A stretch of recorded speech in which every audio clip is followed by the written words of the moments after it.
have you always loved him like as much as you do? No, I've hated him. Okay. Come on.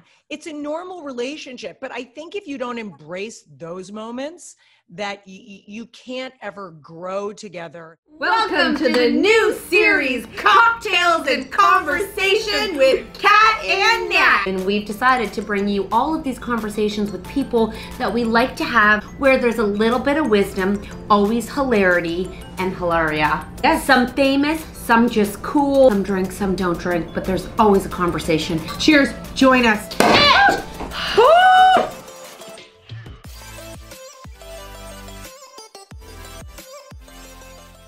All right. Hi, guys. I'm so excited to be here. I adore both of you. I just think you're super talented, and I'm excited you're going to be on my show too, but I'm thrilled to be here. So I'm Heather Dubrow, and although I've done many jobs in my life, I'm probably best known for being on The Real Housewives of Orange County, and I was a cast member for 5 seasons. And here I am, locked down, 4 kids, 2 rescue dogs, 1 husband that was home for 10 weeks. Yes. We know it, girl. Every day. And, here I am trying to figure out what new normal is. Wait, Kate, I have so many questions. Me too. But go. Okay, you were knowing before Orange County. Like when you were on the Housewives. You already know. I knew her. I never knew any of the Housewives, but I was like, oh, I recognize her from like movies and television. She was the one who I was like, yes, I know what she does. I appreciate that. It's funny because when I joined Housewives, I was like, oh, great. This is going to be the final nail in the coffin that had been my career, because I was on all of these TV shows and I did movies and movies of the week, whatever, blah, blah, I sang. And then I had 4 kids in 7 years. And I know you guys can relate to this, but like I literally went from being a full-time working person, like on a set for 17 hours a day, to a full-time stay-at-home mother. I had 3 kids under 3, and then the surprise of Coco and the whole thing. So I did that for like a decade. And then I got into reality television, which was like a whole different career. And it led me down all these interesting paths of podcasting and YouTube channels and all this stuff, which is really fun, but just crazy and different. And so it's been quite a ride. It's kind of exciting because it feels like you've had so many lives, and in between there, raised 4 children. Who's cooler to your kids, your husband or you? Oh, they like me so much better, especially after this whole situation. Because, all right, so here's what happened. So Terry, is like hair on fire. And do I look like my hands are like floating in the air? I love it. I love everything. I love your whole mood. I love it. By the way, I so wish we were drinking right now, and I totally would have like a mimosa or something, but I have so much to do today. Anyway, yes. Next time with drinks. And hopefully in person. I was just gonna. I want to sit at your island. We want to come to your kitchen. We want you to make your homemade pizza. We want to eat it with the fam jam. Well, I'm never cooking again because there's the scar. Do you see the scar? Yes, I'm never cooking again. How's that going for you? Oh, I'm done. I'm done cooking. It's over. Okay. Anyway, wait, what were we talking about? I was telling you. Oh, so Terry. Yeah. So Terry comes home. And he's like, for the first 3 or 4 weeks, he's like on Corona vacation, which in a way I was happy about, because honestly, he works so hard and he's hair on fire and he really honestly needed a break. So I was happy for him. After 3.5 weeks, I was like, okay, buddy, let's stop sleeping until noon and sitting out by the pool. And you do have 4 children and a wife, and like, it's time to kind of like figure out what your day-to-day looks like now. Right. Uh-huh. So we did that, but what's so funny is he's just not used to being around the kids that much. And so he was so irritated by them that he was literally social distancing himself from the kids. Like I would be in the kitchen making dinner and he would text me and say, let me know when they're gone. Yep. Yeah. Yeah, they don't know how to handle, they're not used to it. And they actually, there's parts of them that go like, what's wrong with them? What's wrong with them? No, this is how they've always been. This isn't even this isn't a COVID thing. This is what I deal with all the time. Yeah. But weirdly, you would think that they would get like some kind of appreciation for what we do on the daily, especially like you know, it's hard enough to be a stay-at-home mother. I've done both, right? To me, it's a lot easier to be like later and head out to work. Please give me a few days in an office, any office. I don't really care. Just send me somewhere. So it's hard to be home, and it's especially hard to be home when your job is at home. And so many of the things that I do, like you can see behind me, like I've got my bulletin boards and everything, you know, I've got a fashion line and I do my podcast and we do TV shows that we're developing and all this stuff, but I do it from home, but I'm not used to having people in my space. So now it's like, you know, you got the 4 kids on top of you and the husband and everybody. Very hard to get things done. The day he went back to work, Terry, I almost cried. I was so happy. Kat just said to me, because my husband's working from home, and in fact, the Toronto office has just completely shut down, and they're going to figure something out later, but they're asked all the employees to work from home. This is not okay. He needs an office. I go, I think we found him a desk and a chair. And she goes, not in your house. Not in your house. Right? He needs an office outside of your house, somewhere in another sphere. Yes. And okay, so speaking of developing something at home, you are coming out with the 7-year stitch that you and your husband are hosting a show together. Yeah. That's crazy. So, you know, all right. So I should say, I was happy that Terry went back to work, not because I don't love him and want to be with him, but because, obviously. Yeah. But honestly, it's because him and the kids, it's like a powder keg, just waiting. It's too annoying. But he and I are great. Like, I have to say, I don't know about you guys, but I feel like we went through cycles where at the beginning, like we were good, and then we irritated each other for a while. Yep. And then all of a sudden we were great again. We got over the hump and we were fine. And we love spending time together. And our big thing is that some couples have hobbies and they hike or they play golf or whatever. Terry and I like to work. So we write books together and we have product lines together. We sell on shopping channels together. And so we develop TV shows. So I'm working Your on partnership. Wow. Yeah, we really are. And so we have been sort of trying to sell a show like this for the last, 8 years. By the way, never give up. You just don't know. And You're then giving us hope. Right. And then finally, like the space-time continuum comes together and, you know, someone says yes, which is like such a great thing. So we're doing this show. It hasn't officially been picked up, but E put out a big press release about it. So we feel kind of confident that it's going in the right direction. But it's like an internal and external makeover show for couples. Because, you know, basically, you know, if we can survive reality television, I think we can survive basically anything. And so we're kind of like open our Rolodex and we get everyone we know to come help all of these couples and see, you know, what's going to happen with them at that crazy like 7-year mark. And there's a cool twist at the end and it's fun. So have you started filming? We shot the pilot.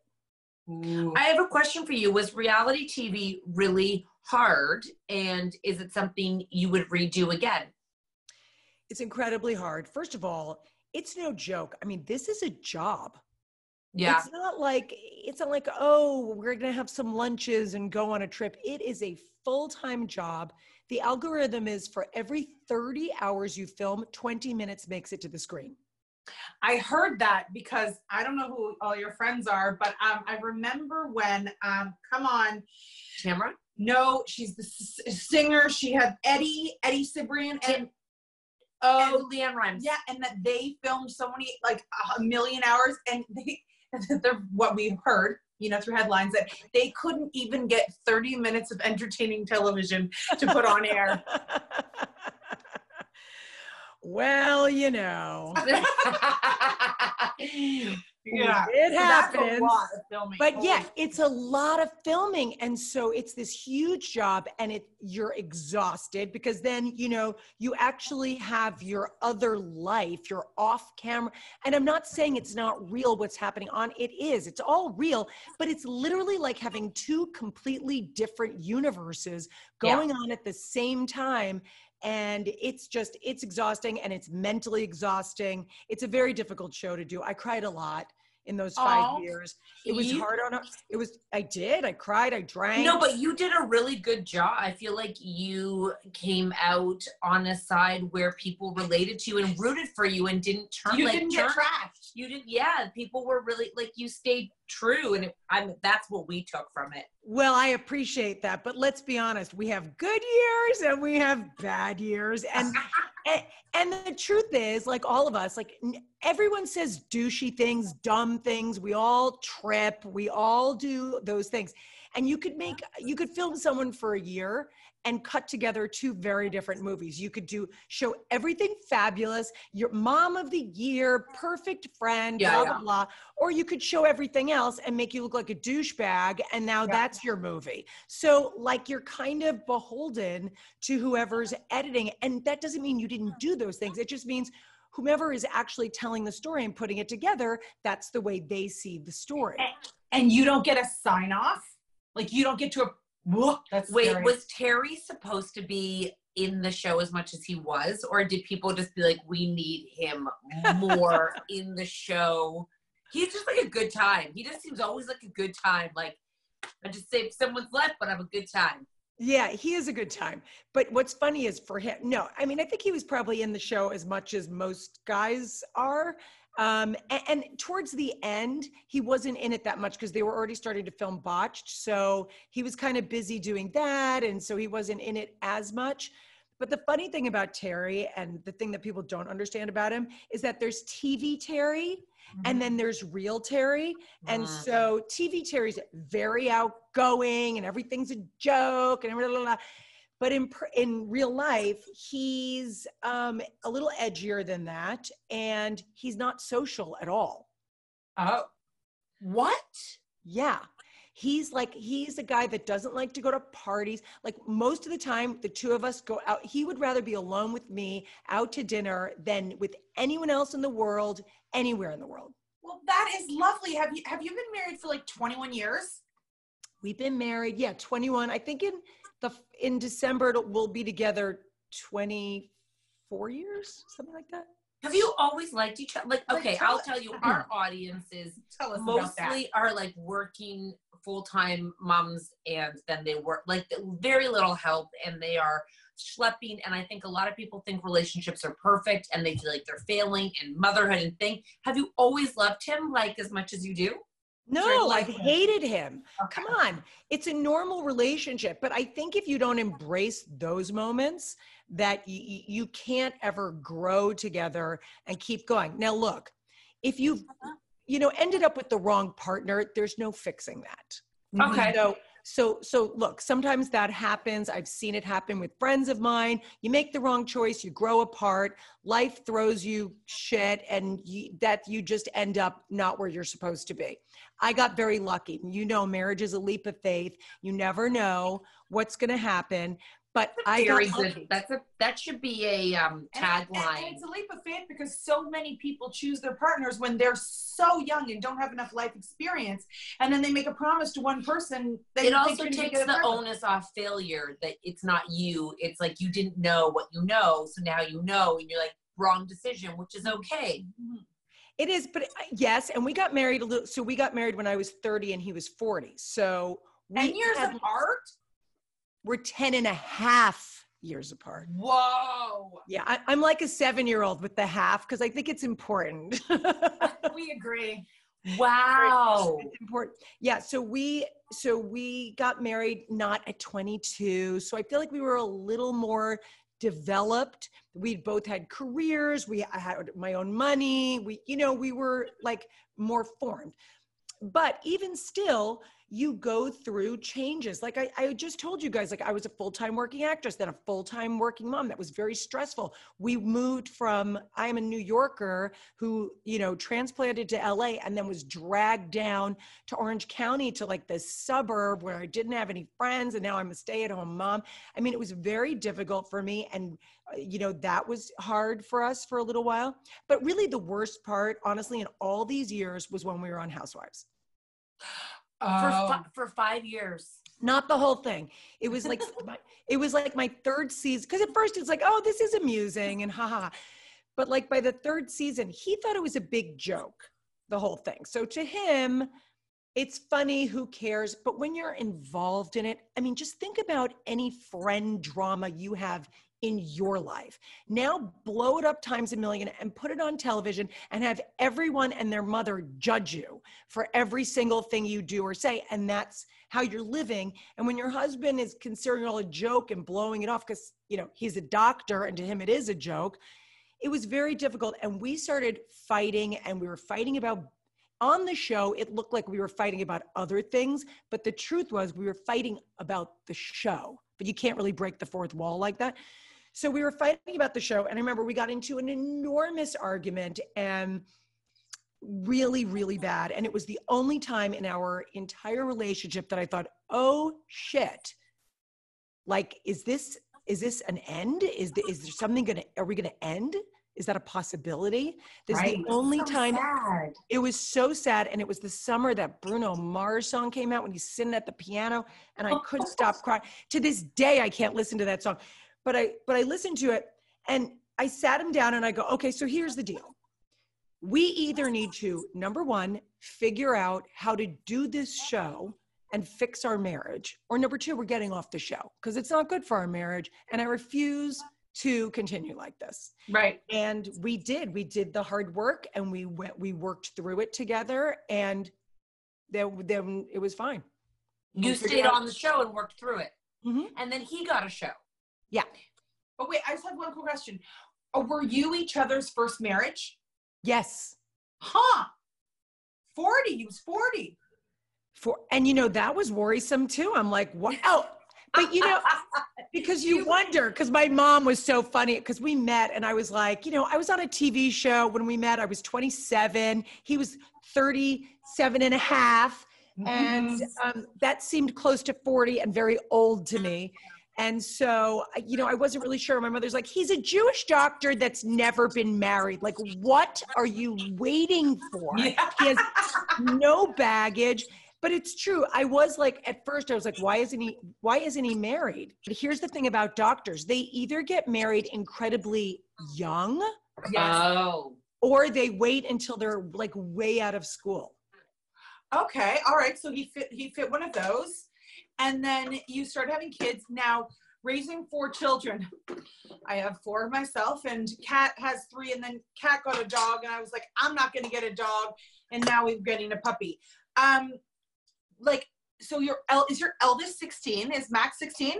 Max and Nikki, the twins, are 16. They're going to be, everyone's about to turn new ages in the fall. So they'll be 17. Okay. It's the rollover. You know what I mean? Yeah. So in November, the twins will be 17. October, Kat will be 14. And Coco's December, she'll be 10. Oh, I just got one of my babies just turned 10. So Max comes out publicly on Instagram as bisexual. Yeah. Did you know that she was going to do that? And how did you as a parent go through all that? How did you make her feel comfortable? How did she talk to you? Like, this is so interesting to parents because, you know, we were just even having a conversation about all sexuality, and even talking to our audience, they didn't know what it meant to be fluid, and we were trying to describe all that. So talk to us about how that all went down for all of y'all. Yeah, so I grew up in a very 1950s household. Nothing was discussed. I didn't know what a period was. I thought I was dying. Oh. I mean, like, I had to steal tampons from my aunt's house because my mother thought tampons were the devil. I mean, like, and she was a great mom. I hate to say all that stuff, but that is just like the way she was raised. So that's what she imparted on us. I am the polar opposite. I have diarrhea of the mouth. I will talk about anything. I have given my daughters dissertations on, you know, pubic hair through the decades and what, you know, like the bush and the landing strip and anything. I will talk about absolutely anything. We also, Terry's half brother is gay. So my kids have grown up, you know, understanding what gay means. And we've always had very open conversations in our household about everything. And in the last several years, more specifically, because Coco, you may know, our youngest, dresses, quote, like a boy.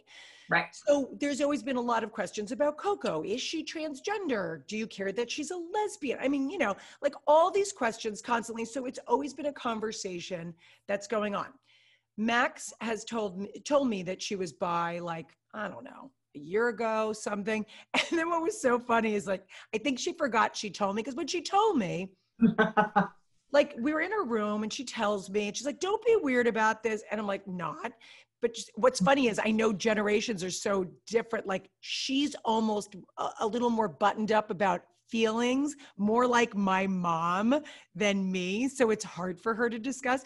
But she tells me, and I remember when she told me, I was like, yeah, it's cool. You know, a lot of women are fluid. You'll figure it out. Just, you know, love whoever you like, date her. And it was a very nothing conversation. And then 4 months later, she texted me and she goes, I have a secret. And I knew, by the way, I knew exactly what she was going to say. And I go, yeah. And she goes, I'm bi. I go, yeah, I know. Remember the conversation in your bedroom and the whole, and so she goes, oh, right. Laugh out loud, you know, and she was just, I think she was trying to get comfortable just talking about it more.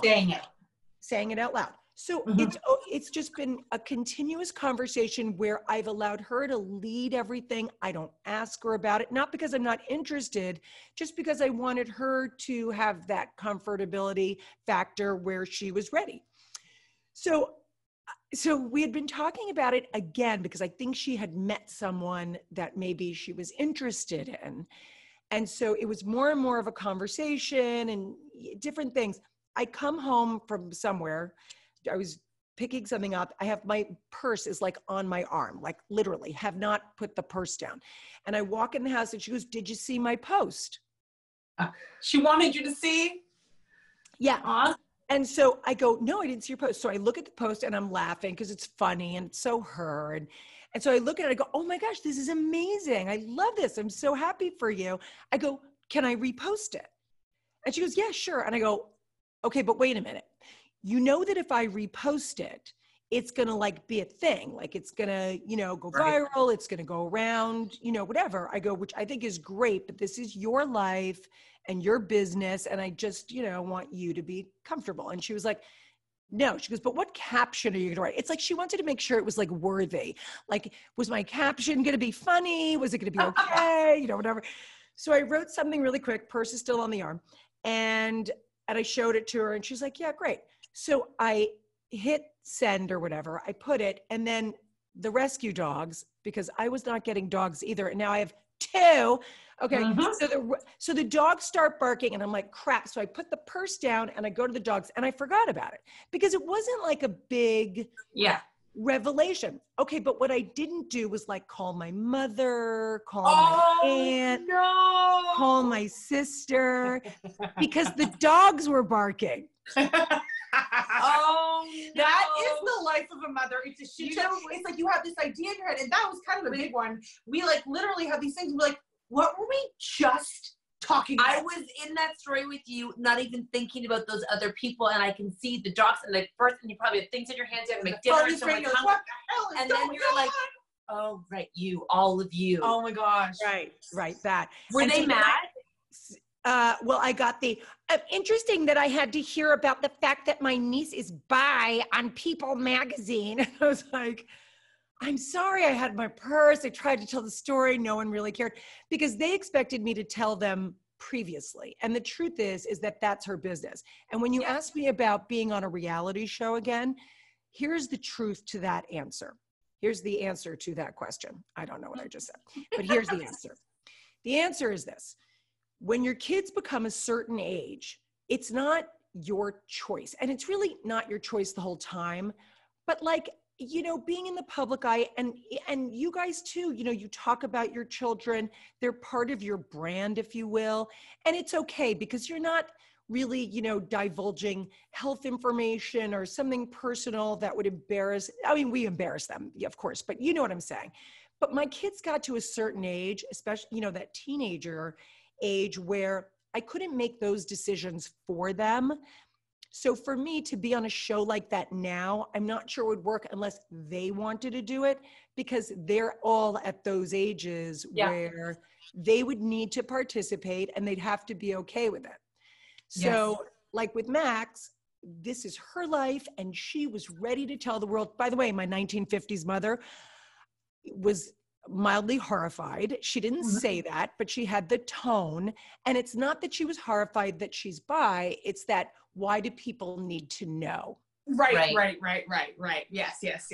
But what she's not understanding is the amount of people you can help by having these conversations. And to your point earlier, I mean, the thousands of messages that I've received from parents whose children killed themselves because they were so tortured and they had no place to go and no one to talk to and all this stuff.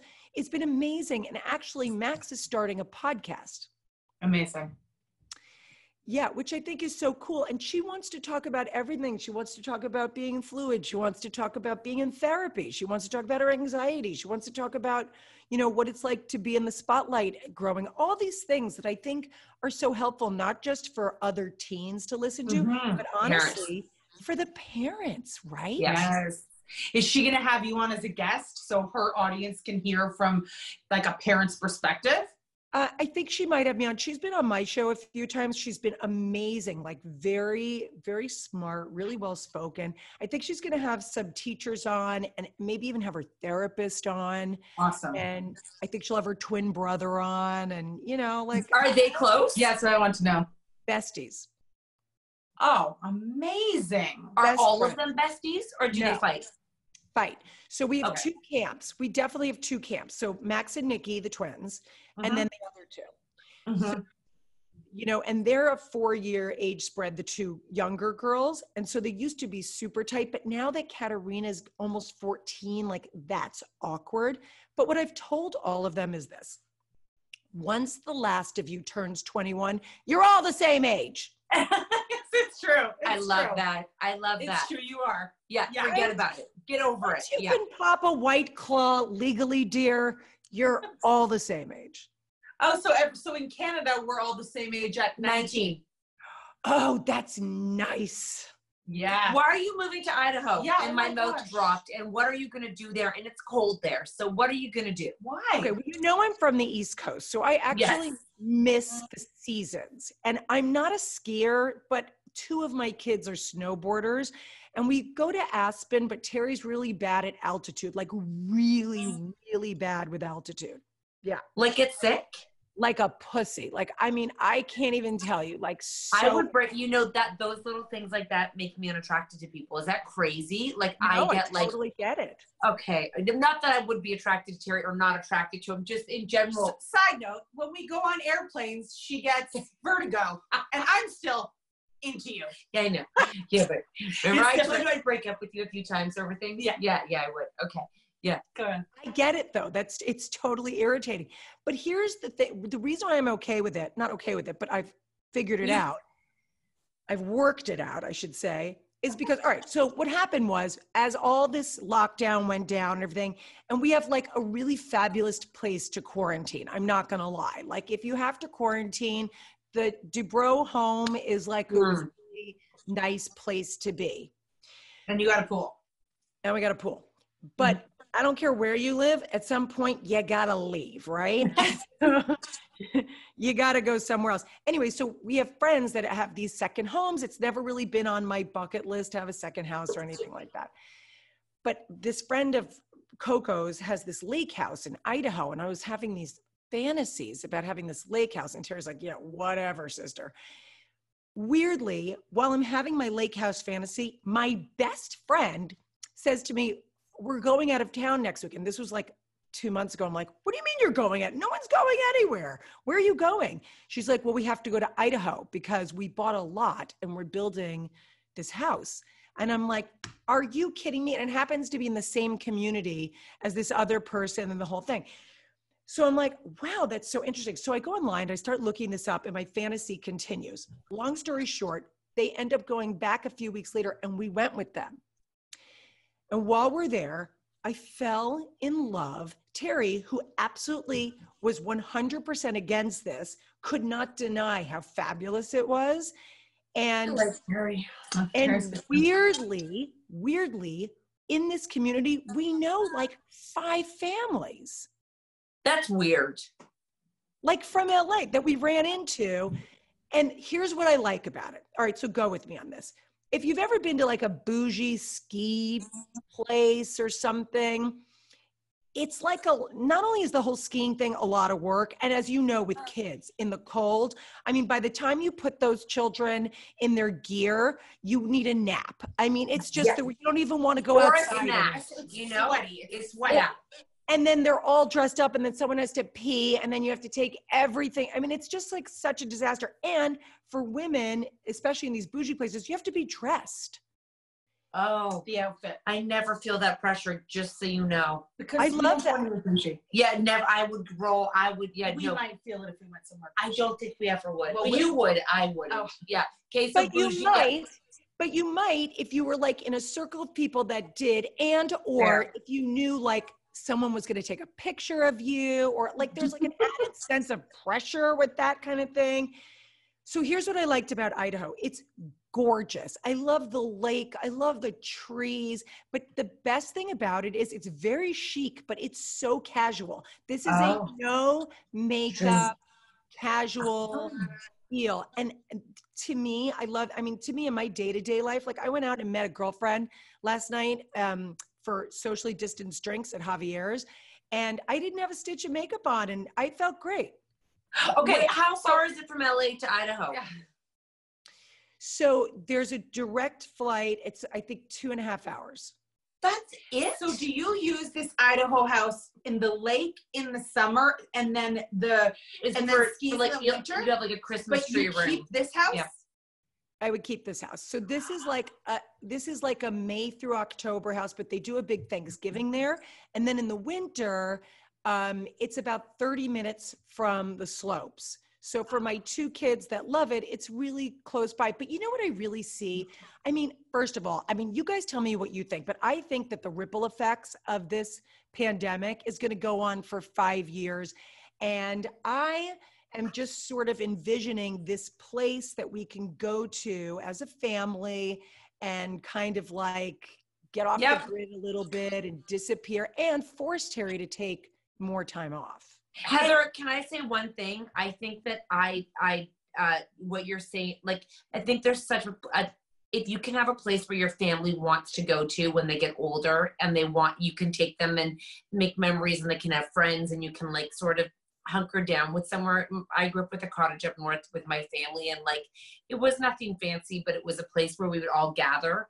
And I think that when you're in the city or wherever you live, you don't gather because there's not a reason to gather. So in my opinion, the only reason I would do something, I want a pool in my backyard so I can have people to gather, because it gets hot in Toronto, and the memories of your cottage, like those were the biggest memories you have. So my dream as a mom is to find a place where my kids want to always come back to or gather with me as grown-ups, as with their kids. And I want to be the reason, and it's not just me, and I don't take it personally that they get busy. I just think that you don't think about it till it's too late. And you have to have a place that they want to go to. Although they love you, they need more than that. Well, it's so very interesting. I agree with all of that. So I read an article a few years ago saying that kids like to go back to the same place over and over again. And here we are killing ourselves to build new experiences and all this stuff when they really like that consistency. One of the things I really like about this, so my parents had bought a second home when I was about 18, out in the Hamptons. So we lived in New York. So it was out in the Hamptons, and my memories of that are twofold. Number one, same as you, like all the family together and family events. Not that my family was so like, fabulous in that respect, but I do have nice memories of the cousins gathering. But really, my parents, who were so controlling, were super cool about that house, meaning they weren't there, and they'd be like, you guys go, bring your friends, do your thing. And so we would go with our friends to this house and like have the best time for years. And that's my memory. And what I want to do, because my thing always is being a parent is about, creating healthy, independent functioning humans that can go off and do their own thing. And as much as I love them and I want to gather with them too, I know that they have their own lives. They will have their own lives. And I want them to have those experiences. You know, I got that. So, you know, I want them to go to college and like say, hey, mom, would it be okay if I bring like 5 guys to the house and we're going to go scam? Yes, go. Have a great time. Yeah. I'll make sure the fridge is stocked for you. Just don't burn it down. That's what I want. Yeah, you want them to make. You want a place to make memories, and for them to make memories. I want that too. Yeah, we're gonna do that. Too. We'll do that together. Don't worry. That's what we do. And you're so close to your best friend, the lot that you bought to build on. Oh, come on! Are the kids friends? They're a little older, so it doesn't line up like that. But I have to say, you know, what's funny about that is that I remember when I was growing up, my parents had friends that were like much older, and then they had friends that were much younger. And I was like, that is so weird. Like, why are you hanging out? Not that these friends of mine are old, they're not. But I'm saying, I used to say like, why are you hanging out with these old people? And this was the best piece of advice my mom ever gave me. And she was like, you know, it's really important to have friends that have all different stages, because you learn so much from people that have already been through it, and you get a different perspective from people that are younger than you and haven't been through it and maybe just have a different perspective. My dad told me the same thing, although it was a bit of a different spin. He was more about, he was like, you know, because you'll get to a certain age and then everyone will just drop off at once and you'll have no more friends. And I was like, okay. Well, he's a very practical man. Literally, he's like, you know, you'll hit the 80s and you'll be alone. So you gotta have multi-generational friends, so you're not alone when you're older. And I was like, all right, Dad, thanks for that. You have to cast your friend group well. Okay, all right. We've got some work to do because we only hang out with each other. I mean, we're in a phase of young children. You know, when you're in a phase of young children, and you're she does. And one day we're going to be more social. I don't know who we're going to. It's not about No, us. you don't. I think you actually weirdly go in the other direction, because you know the mom friends. Especially, you guys know, with the first kids, you have lots and lots and lots of mom friends. And when you get down to the fourth, you know, I don't even know I barely know who the children are. No. I think I know the name of one mother. Yeah. I got nobody. But even my beginning group, it just gets smaller and smaller and smaller. And I think as you get older, you realize that some people are just too much drama and it's just not worth it. And you know what? Life is short. The days go by so fast. Even now, I mean, it's just so crazy how fast the weeks are long, but I mean, the days go by fast. And you know, that's my biggest fear right now, is that I feel like sometimes I'm wishing away the days to find out what's next with COVID.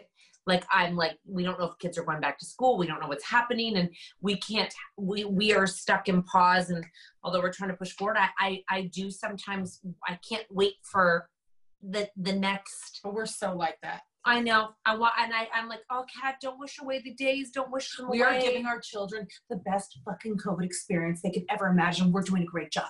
But I'm waiting for us. I peaked a long time ago, just so you know, with COVID. Yeah. I did. We're done now. Oh yeah, I had themed dinners. I had lots of fun, and I'm done. It's done to get up there. So number one, by the way, my husband and I love watching Botched because I'm in Canada and I didn't start from the beginning. Is that show over, or is it still happening? Because I'm still seeing episodes I've never seen. They're back filming now, season 7. Great. That can't end for me. My husband loves Botched. Yeah. My husband is a big fan of Botched. Yes. And her husband and I are always talking about things we'd like to change, and we should do it together at the same time. He was a hockey player and his nose is like mashed, and he always actually, we watched an episode where he's a guy, he went to go look at his nose because he snores, and I put on all the sound machines so loud, and he complains that I have it so loud. I'm like, well, he snores, so I need it loud.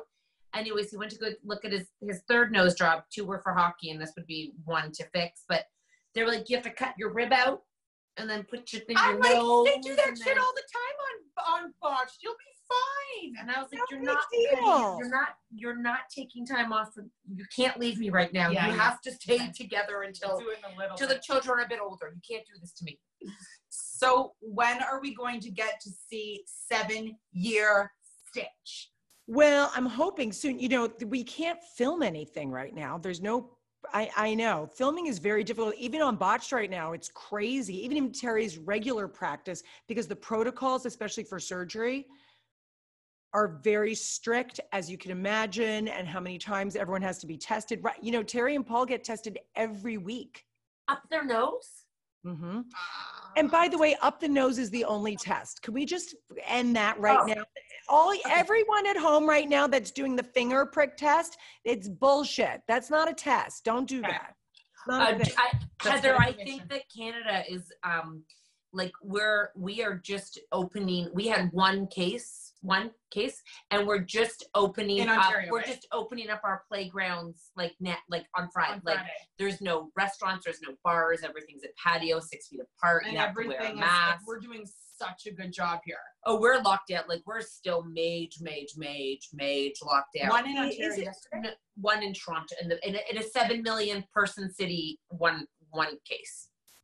Which is amazing. And you know what's so sad about California is that Newsom did such a good job shutting us down so fast, but then everyone went so crazy. It's like it reminds me of like parents and kids. It's like the kids were so horrible. They finally said, fine, you want to go out? Go out. Yeah. Right. And see what happens. How'd that work out for us? I know he was the first to just shut it down. It seemed so fast, but then shit. Okay. So can I talk about you guys now? Sure. Okay. I don't think we have anything interesting to say, but okay. No, you do. I love you guys. You're so funny and you're so real. And I just love you guys sitting in your car, hiding from your kids. It's like the best thing ever. I can't tell you how many times I've sat in my driveway and not gone inside. Heather, I had just told Kat today, I was like, let's go. We do our Facebook live show every day in our car, and we do all of our videos. And during COVID, that has been my safe place. I told her, I go, the car is just so comfortable. It's not that she has the most comfortable car, but I feel so free. Like there's air conditioning, we're together, the kids can't get in. It's quiet. The best place ever. And it's mobile. You can move. Oh yeah. Nowhere to go, but yes. Yes, drive but around. You can move. It's the best thing ever. Yeah, all right. We even go like grocery shopping together because it's just fun when we're together. We went to a furniture store for no reason today. Just to walk around. Just so we had an excuse not to go home. Do you match your mask? No, we're the girls who scour the car to find a mask. We have 600 masks between us, but then we head out with one and we have to take turns going to the store. Yeah, we're that mom. Oh my God, that's so funny. All right, listen to this. So Coco, like I said, I don't know any of her friends or her parents, their parents, and they started a new school. And so like, I'm trying to integrate her, and I was thinking they were going to go back to school. So we got invited to this socially distanced quarantine Olympics party at their house. Oh. So cute. And the mom is fabulous. And she set up this beautiful thing.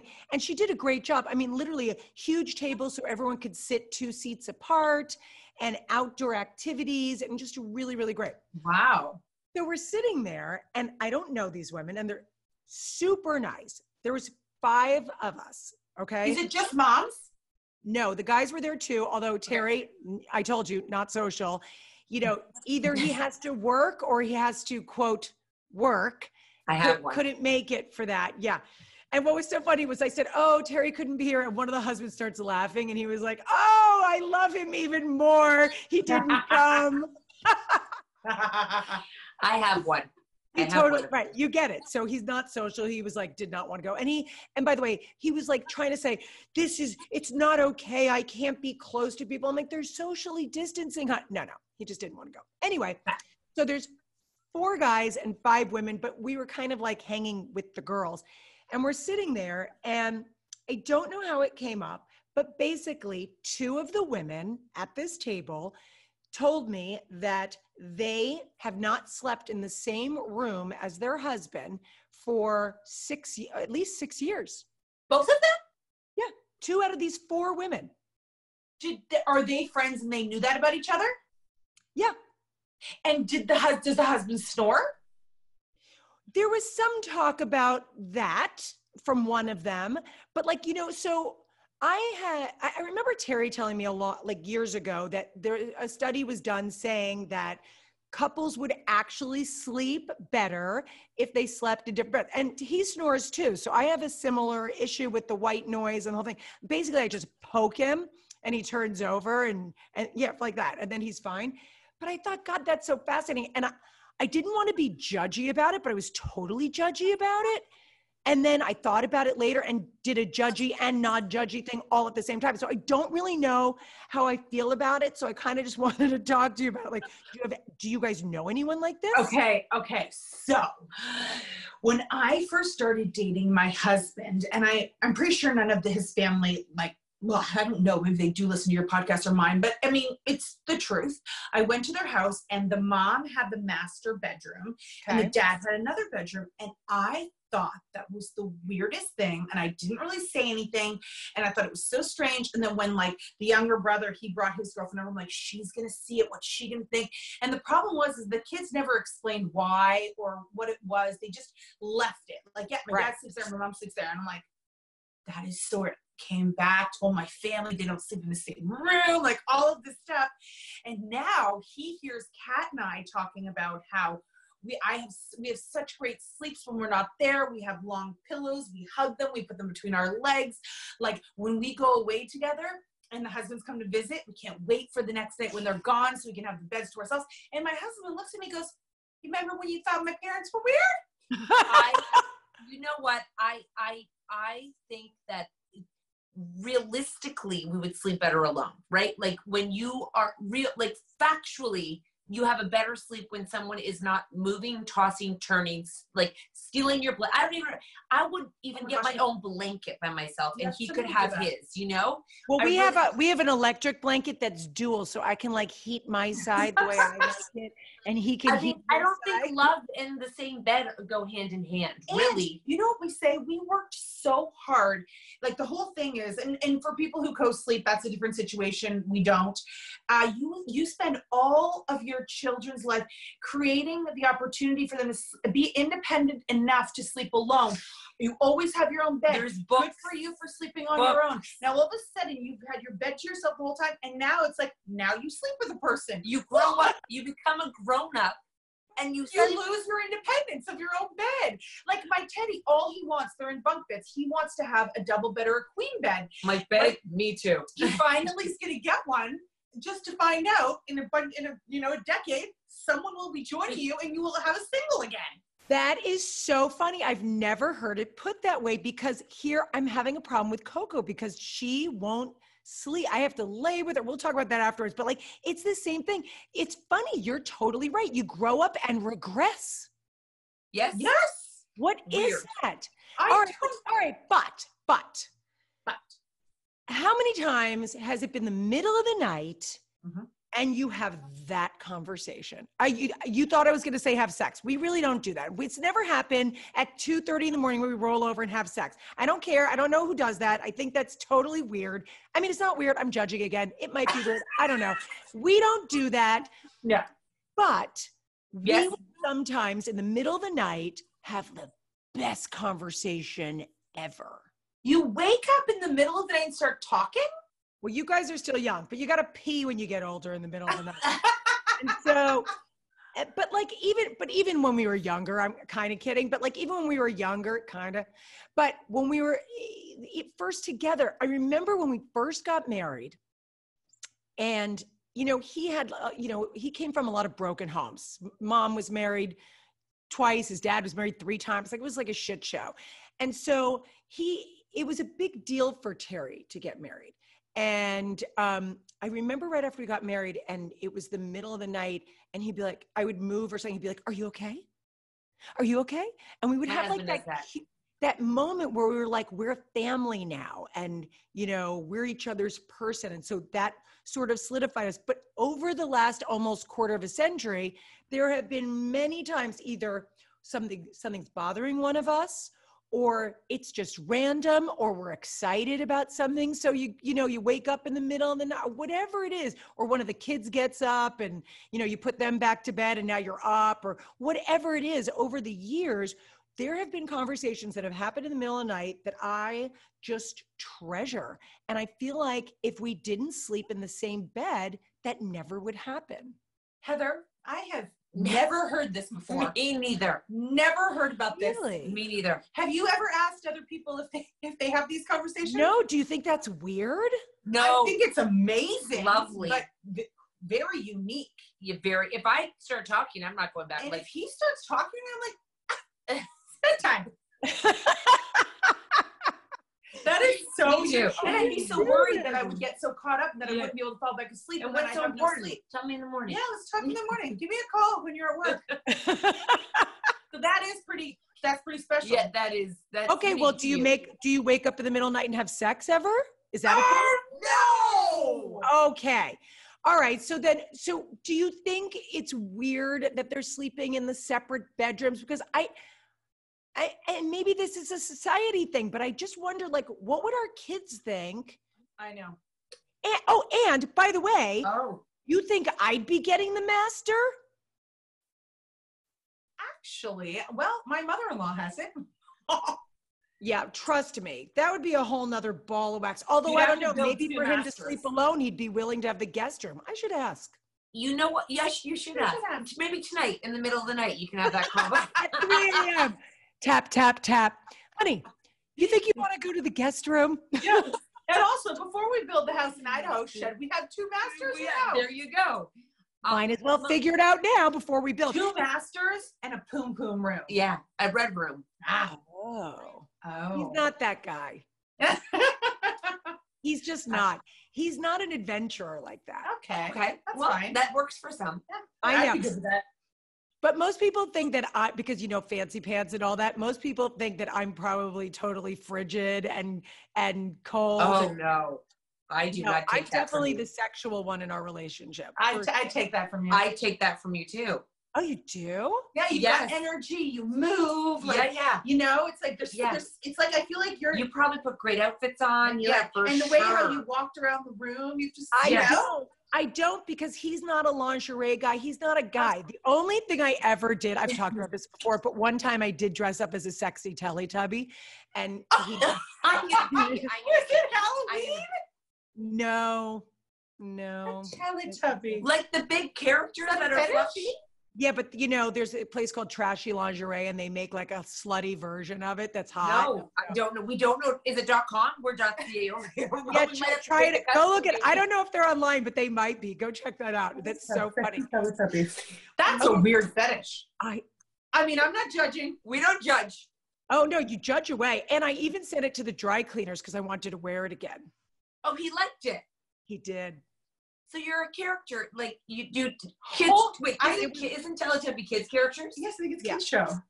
I know it was one day, but it was like, years ago, but it's so funny. He's just not that guy. He's not, he likes naked. He's not like, if I wanted to wear something. He's sexy, a guy. Yeah. He'd be like, if you need it to put you in the mood, by all means, like whatever, but he likes naked. Okay. Well, that's very easy for you. Yeah, it's not expensive. Except he's a plastic surgeon. So he sees everything very perky and like in the right places. And But he also sees a lot of bad stuff. that's true. A lot of botched shit. He does. He sees a lot of that. So he loves the fact that I have real breasts, and he loves the fact that I haven't had plastic surgery. And it kind of is great, and it kind of sucks all at the same time because like he wouldn't want to, like, I always like, I keep pulling my neck and stuff, but no one wants to operate on their wife. Yeah, you I know. don't have plastic surgery and you'd married to fucking Terry. Yeah. Well, not yet. You never know. And right, life is long. It's not like I don't get anything. Like I do Right. a little Botox. I mean, that's not surgery though. No. Botox. I like Sculptra. Do you know what that is? Is that filler? It's not a filler. It's not a filler like collagen. I don't get filler. I was kind of blessed with nice cheeks. But when you get like thin, you like get hollow, or even as you get older, you get like certain hollow areas and like in your temples and in like the hollows of your cheeks. So this was something that was invented for AIDS patients, and they inject it in you and it regrows your own collagen. So it's kind of like a easier, more natural, not like a weird looking filled up thing. Okay. So I like that. I might very well have that in my case. I often don't ask what's going on. It's better not to know. No. Just carry on. As long as everything keeps moving. Okay, one more sex thing that I need to know about. So there was Yeah. there was a story recently about this woman who said she put this out on Facebook to like 20,000 people that she's decided that when she turns 65, she's not having sex anymore. She's told her husband she's done. He has until she's 65 and then it's over. I bet she'll change her mind. How old is she? I think she's 50.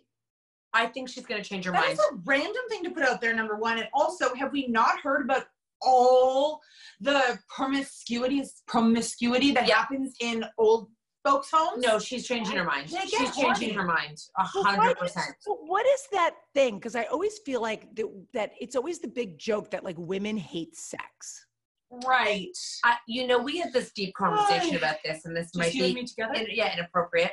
As I say, deep conversation, we talk about sex, but The thing with the old folks' home or something else? no, that we often say, okay, this is crazy. This is like that. What if you were married to a partner and then you had sex with? I think that sex and marriage get complicated because you're always navigating tasks and things together. It's like you're running a company, but then there's this like sex thing. There's nothing to do with all that. You're frustrated about the budget, let's say, and he's like, no, we can't afford that. And you're like, but I want that and I work for this too. And then, there's always this thing that it's never just, can I go to the grocery store? It's like, there's always something that you have to ask or do. So that gets complicated. And at the same time, right now, we are in the thick of it with all these kids and all these decisions and all that. And COVID. So sleeping with strangers, there's no strength. It would just be easy. Just wham, bam, you're out. The point is, I don't want to do that. But when we talk about women who in marriage and sex, I think that men can just be like, I want to have sex. It's fun. What's wrong with you? Because it's not really emotional for them. Right. And women are like brushing your teeth. Yeah. Yes. And women are like, I love you. I love you. But getting there right now is not like, I'm so really tired. Spent.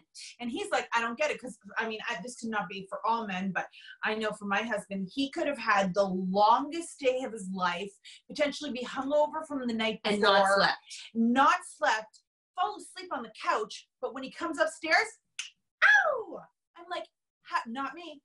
When I get up to those soft sheets, I just want to go to bed and he's there. I think it's just he needs to change your sheets. It makes them really rough, so it's uncomfortable. Really uncomfortable, terrible, lumpy mattress, keep you up. Yeah. He shouldn't allow me to have a warm bath before bed. And often when women get into bed, it's the only time they have alone. So when you get in bed, it's like a signal of like, I can breathe for a second until someone wakes up and needs me. But I really think it's just, and it's expectations of marriage and sex. And it's not that women don't want to have sex. It's just, we're not understood in a way that is, I don't think men understand how we work and our brains work and our bodies work. Okay, well, I think there's definitely ages and stages to this conversation because the truth is, I agree with you. When your children are young, especially people who breastfeed, God bless you. To have people like just sucking on you all day long and then expect to like perform and have sex, no. And I remember I had the little kids. That is like being in the trenches, I always say. But my thing was always with Terry is that I was very careful to always plan that night. Not like sex at 3:00, not like that, but like, okay, I'm going to make sure there's a sitter on this night. I'm going to make sure I have time to take a nap. And I am going to, make sure that we can have sex and it's a thing. And it's not every night. And by the way, it doesn't even have to be every week for goodness sakes, especially during those times and these times, but it just has to happen because I really honestly believe that the sex and the connectivity of having sex with your partner is so important. And I think when you lose it, it's hard to get it back. We totally agree 100%. We know if we go too long without doing it, it's like we can't even talk to each other. And then we have sex and then we can get connected and we flow again. We understand it. I think it's just a lot of people put it like you're a bad wife if you don't, or you don't love each other. And I just think that myth has to be debunked so women aren't beating themselves up about another thing. And I think it's a communication thing too, that people don't always understand each other. And, you know, sometimes our husbands get like, you know, they kind of take it personally that we're like, we don't need you, we choose you. And I don't need you. I don't need you today. I don't need you tomorrow, but I choose to have you here every day. Oh my God, I love that. I'm saying that to Terry. I don't need you today. I don't need you tomorrow. I choose you. You know, when you got married, you were an independent woman with your own money. You chose him because you loved him, not because you needed him to be able to like give you a life. It's not a codependency. You had a life. And some people do have codependencies, and they do need. And men thrive on them. A lot of men want to know that it's secure knowing you need them, because they're you like, won't be okay without them. You know, it's like a safety. It's like a get out of jail free card. Like, well, you need me, so you know what? You're stuck with me. And men like having someone around. It's proven statistically, men do better married than women do. And that's just something that, you know, we often don't talk about. So when we just try to make women feel like, you know, there's nothing wrong with you. Sometimes a lot of pressure gets put on us as women to do everything and be everything. And then, you know, be a sex goddess in the bedroom and banging body and our boobs up to our neck. And we're supposed to be amazing. And the men just get to show up. And that's just something with their beer bellies. We just try to let women know, you know, that sometimes there's a huge amount of pressure on you, and, you know, letting you know that, you know, just because you don't want sex every night doesn't mean there's something wrong with you. It just, you could just be like, oh, I'm so done. You know, I'm done. That's why I kind of fell in love with you guys when I discovered you, is because how real you are, because I really became so irritated with everyone's bullshit Instagram pages of perfection and all the social media and everything, because it's unattainable and it's not true. And that's why, like, for me personally, and you guys do the same thing, when I do an Instagram story, I got hair poking out. I mean, my mother has texted me afterwards and been like, lipstick, something, anything, could you have done that? My mother all the time, Natalie, could you just if we do a segment and we don't look great, she's like, what were you doing? You two look terrible in that one. Like, did you even brush your hair before you went and did that segment, Natalie? And she's amazing and nice, but if one of us doesn't look right, or you know, we are not coordinated for a segment or something, she's like, the first one, I go, how was the segment? Yeah, it was good. Did you brush your hair? Yeah. The cat could use a little gloss. We know everything. That is so funny. But I do think, like, after the kids leave, I mean, that's a whole other segment for your life. And that's when a lot of times I'm seeing the women, like, it's like the joke, like the men are like, oh, you know, my wife, and she's like, oh, do I have to do it again? Like that kind of thing. But that makes me sad. And what it makes me wonder is, did they not stay connected during the trenches years? And that's why I think it's so important to stay connected during those times, especially when the kids are so little. Did you guys, we hear from a lot of people that even if you don't necessarily, well, you know, we talk to a lot of therapists, and we have a teen and tween group that's anonymous for moms to come in and talk about the kids we can't talk about anymore unless we have their permission. And we were talking about therapy, and we're like, she's like, I think that therapy should be like a regular thing, so you keep the lines of communication open when life is busy. And we said, what about when you come and you're like, I think we want to get divorced, can we work through this? She said the chances when it's gotten that far are not very good. Do you guys go to regular therapy together, or you have great communication? That is such a great question. No one's ever asked me that. Ooh, what's the answer? When we were on Housewives, it's protocol, and it might be a legal thing. They offer you a therapist. So there's a therapist kind of like on call for all cast members. We never partook of that. And I think therapy is an incredible thing, but we have never gone to therapy. When we got really low at that point that I was telling you guys about earlier, when we got really low, we talked about it. And I think if we hadn't been able to get through it in that period of time, we would have. And I don't know why.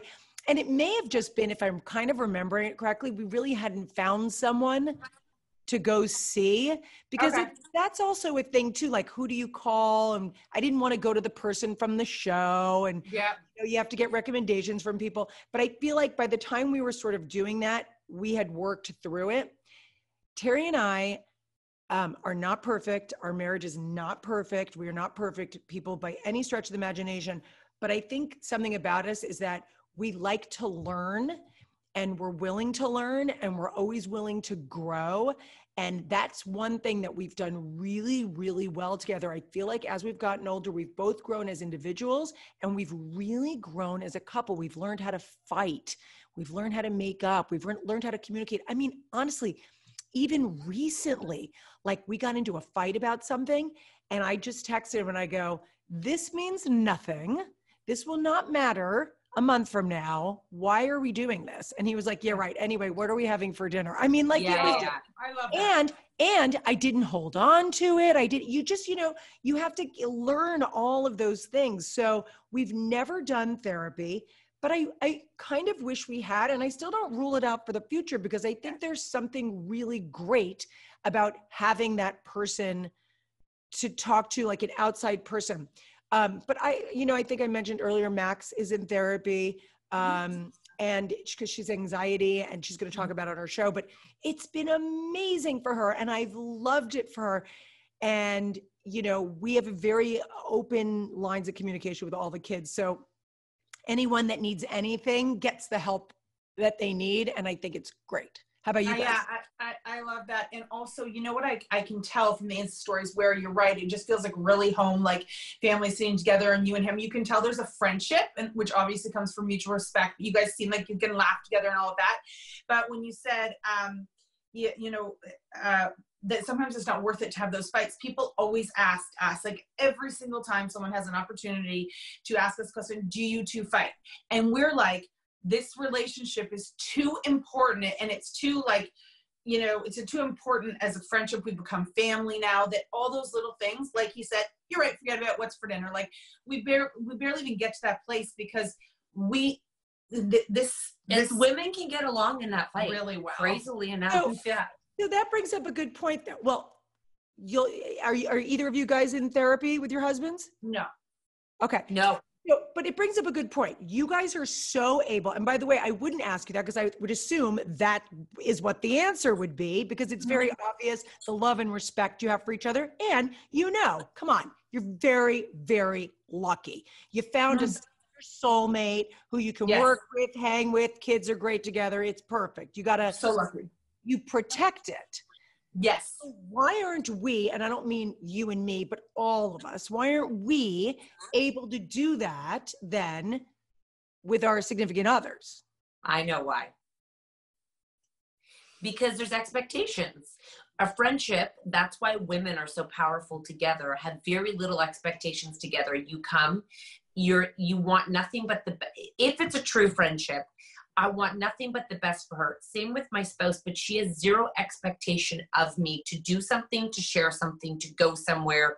It's like friendships meet on the most pure level, where a relationship often gets complicated because of shared ideologies of parenting and budget, and how your house is going to look, and where you're going to, everything that you have to actually split in your life 50-50 in a really weird way. And you have to agree on everything in order to move, or on a lot of things to move your day forward.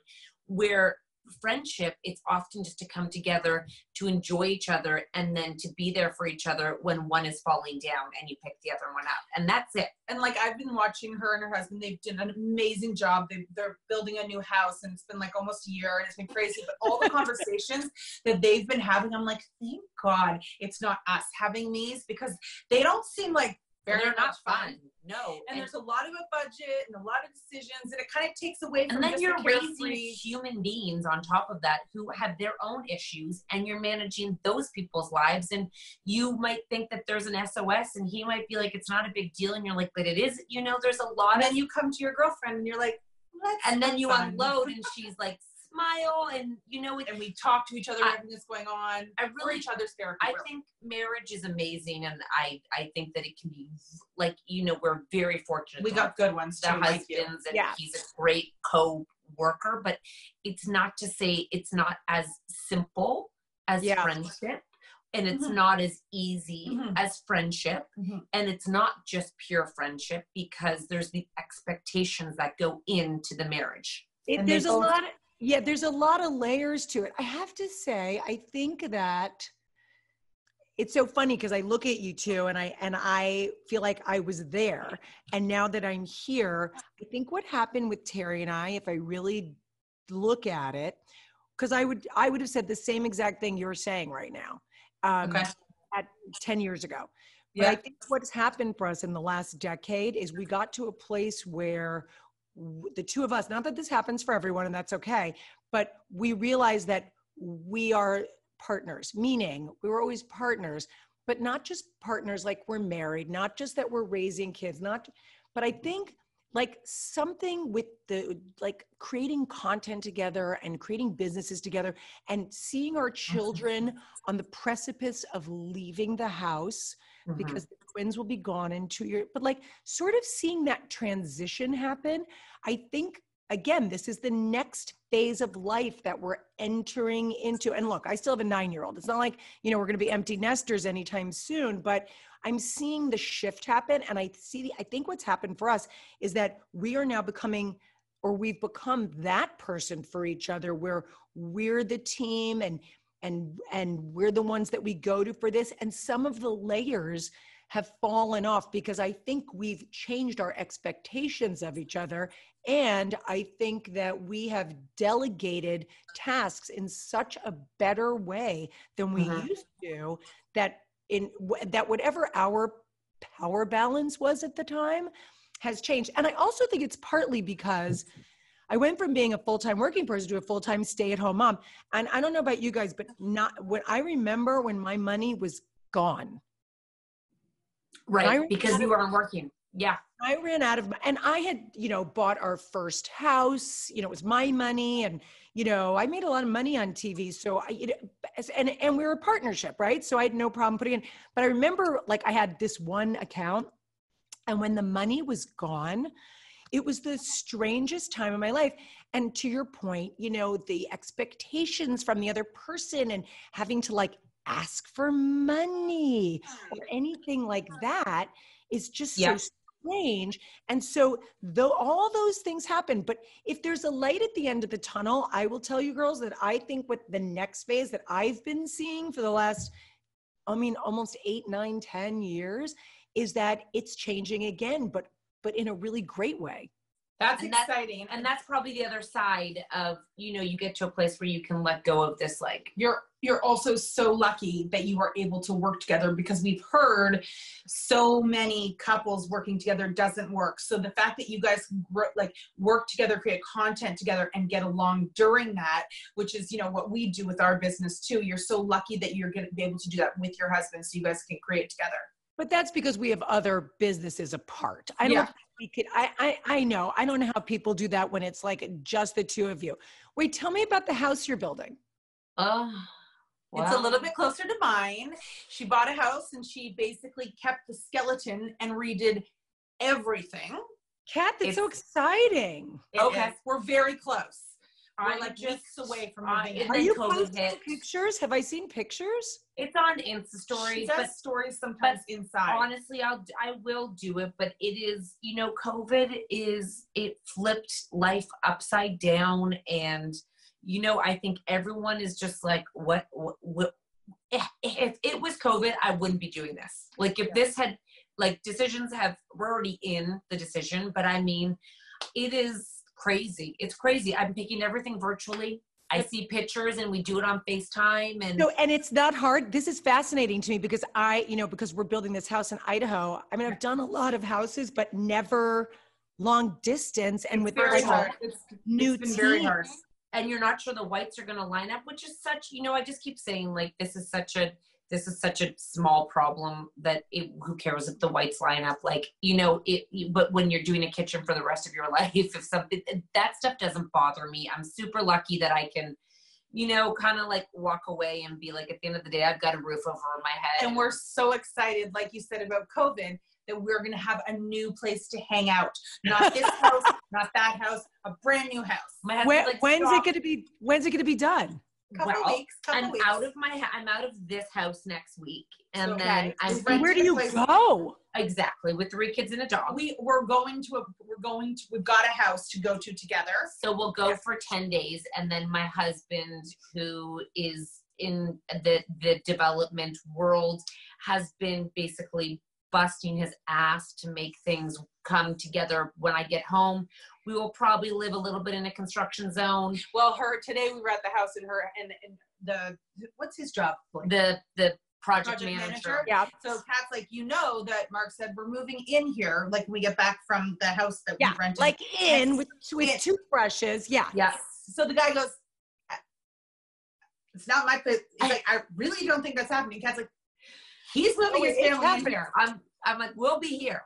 So it's so oh my God, that's so crazy. So by the way, it's better that way, because I'll just tell you, like in this house, I wanted to move in here literally with just our clothes. Like I wanted it to be done and wrapped up.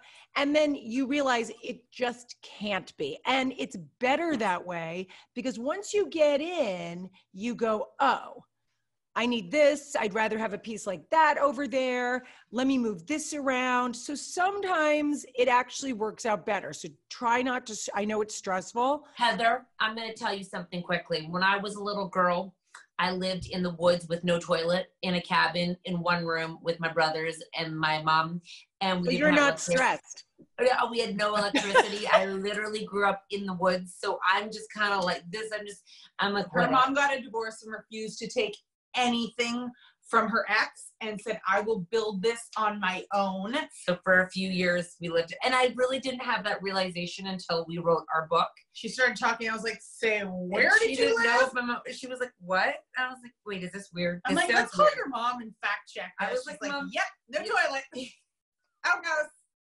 Raccoons for animals. Yeah, we didn't even have a what we got. So what does that do to you when you go to school? How does that affect you? Nothing. Didn't know any difference. Thought it was quite normal. They thought it was fun. By the way, what a testament to your mother.